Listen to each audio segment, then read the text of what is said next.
I am going to tell this story right now because I was negatively impacted by this and I can speak to how infuriating this was because it absolutely was. As a renter, I genuinely hated this.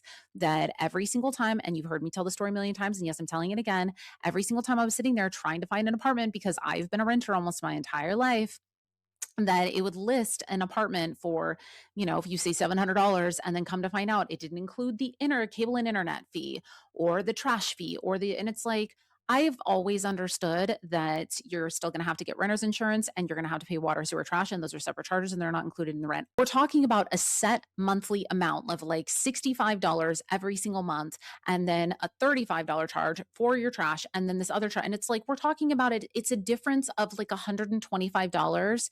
And when you set your little price budget on your ILS or whatever it is, it didn't include that additional $125. Yeah. But for a lot of people, they're going to go through that whole process. So it is deceptive and it isn't okay. And I am going to point that out. I don't care that you get to all of it because it's a huge waste of your time. For a lot of people, when you're going to go rent, you have to take time off or take time out of your Saturday or whatever. I know because I've done it. And for a lot of people, they're looking at, 4, 5, 6, 7, depending on how many. At least they did when I was a leasing consultant. I'm like, how many of you looked at? They're like, this is my seventh or this is my 14th.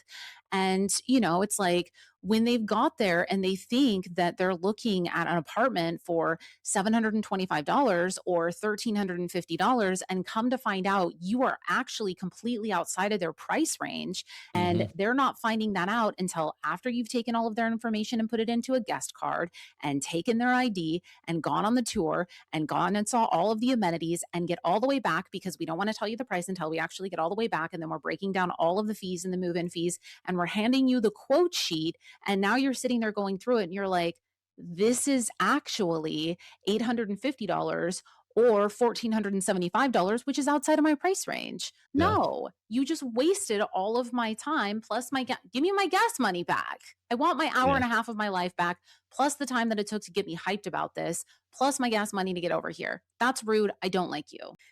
Just tell them up front and stop wasting people's time. And again, this is coming from the perspective of someone who has rented, and this is the stuff that actually does make and change your mind. Like, just give us the information up front. These tactics are obnoxious.